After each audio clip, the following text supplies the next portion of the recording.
Mackenzie Adams grew up under the shadow of greatness, or at least what her father defined as greatness. The Adams household was not just a home. It was a microcosm of military discipline, structure, and unyielding expectations. From the moment she could walk, Mackenzie's days were governed by schedules, inspections, and rigid protocols.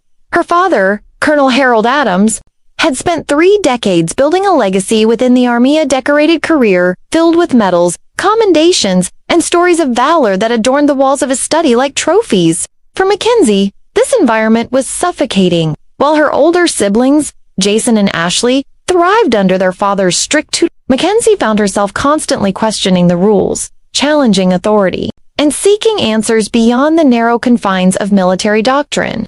She wasn't a poor student or lazy. In fact, she excelled in areas her family dismissed as trivial. Swimming became her sanctuary, where she set state records and earned recognition from college scouts. Debate tournaments showcased her sharp mind and strategic thinking, yet these achievements barely registered at home. To her father, swimming wasn't a career, and debating hypothetical scenarios lacked the grit of real-world challenges. The divide between Mackenzie and her family widened during high school, where Jason memorized facts effortlessly and Ashley analyzed data with precision. Mackenzie needed to understand the why behind concepts. This intellectual curiosity clashed with her father's emphasis on blind obedience and adherence to protocol.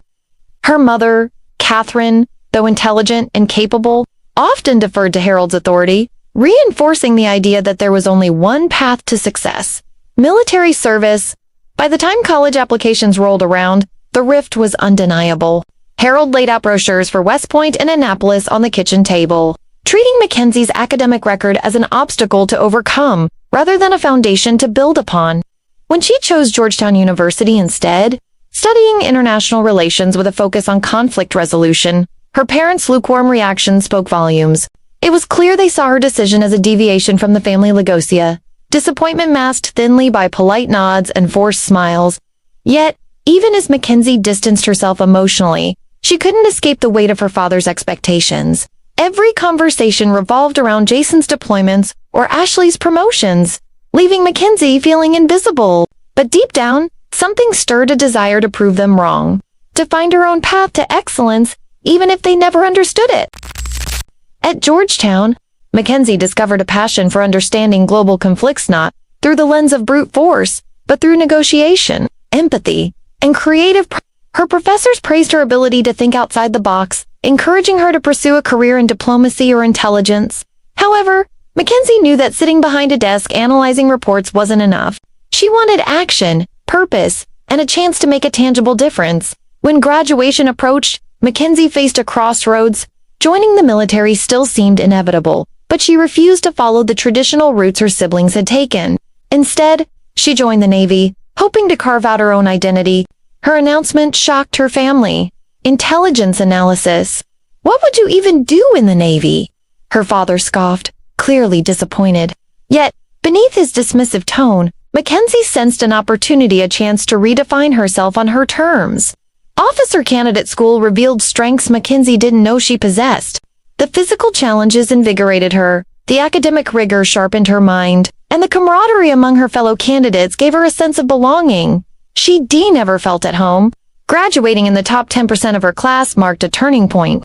For the first time, Mackenzie realized she was capable of more than anyone, including herself, had ever imagined. But the real transformation began when Commander Diana Jackson pulled her aside after observing her performance. "Adams, have you considered special warfare?" Jackson asked cautiously.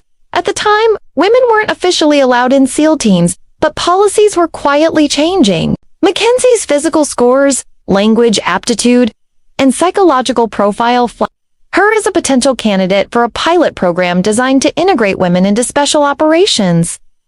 This conversation changed everything. Over the next 6 months, Mackenzie worked her official intelligence position while secretly preparing for a selection process that offered no guarantees. She swam miles before dawn, ran with weighted packs at night, and studied tactical manuals during lunch breaks. The selection course itself was grueling, pushing candidates to their absolute limits. Of the handful of women invited, Mackenzie emerged as one of only 3 who completed the training. Basic underwater demolition.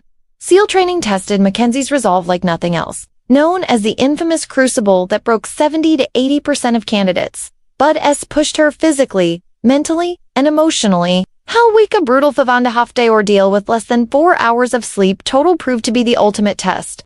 During a boat paddling evolution in freezing water, 2 members of her crew quit, ringing the bell that signaled surrender. As the remaining 5 struggled to compensate, Mackenzie took command, reorganizing their stroke pattern to conserve energy. Their boat not only survived but outperformed 3 others, earning Chief Petty Officer Marcus Rivera's grudging respect. Underwater confidence testing nearly ended Mackenzie's journey. During a pool competency exercise, her air hose was deliberately tangled by instructors. Following protocol, she signaled her distress to her swim buddy, Lucas Thompson, but he was held back by an instructor. Alone, with her lungs burning for oxygen, Mackenzie untangled the knot just seconds before blacking out. That moment haunted her for weeks, but it also taught her resilience. Graduation came without fanfare due to the classified nature of the program. No family attended, no photographs documented their accomplishment. Commander Jackson simply shook Mackenzie's hand and said, "The real work begins now, Lieutenant Adams." As a SEAL, Mackenzie led missions that occasionally made redacted headlines. Her team expanded to include other women who followed in her footsteps, yet her family remained oblivious. Holiday gatherings became exercises in maintaining her cover, while Jason shared sanitized war stories and Ashley discussed her intelligence work. Mackenzie offered vague comments about analysis projects and administrative challenges. Her father sighed, dismissing her contributions as insignificant compared to her siblings. The emotional toll of living a double life weighed heavily on Mackenzie.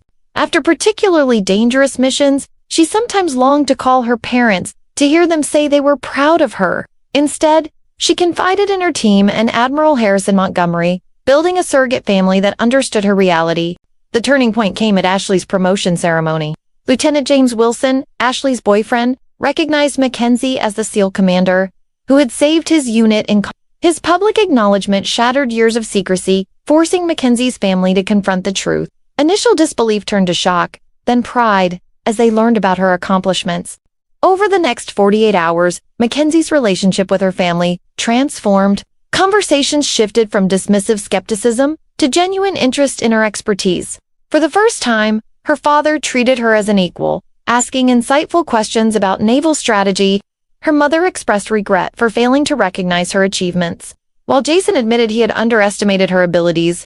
When Mackenzie received orders to deploy again, her family bid her farewell with newfound respect. Dressed in his old Army uniform, Harold saluted her formally, entrusting her to return safely. In that moment, Mackenzie realized she no longer needed their approval to know her worth. She was Commander Mackenzie Adams, Navy SEAL team leader, and, simply Mackenzie, daughter and sister. As Mackenzie drove away from her childhood home, she reflected on the journey that had brought her here. She had fought hard battles not just on the battlefield, but at her own family dinner table. Now, carrying both the support of her team and the love of her family, she felt ready to face whatever lay ahead.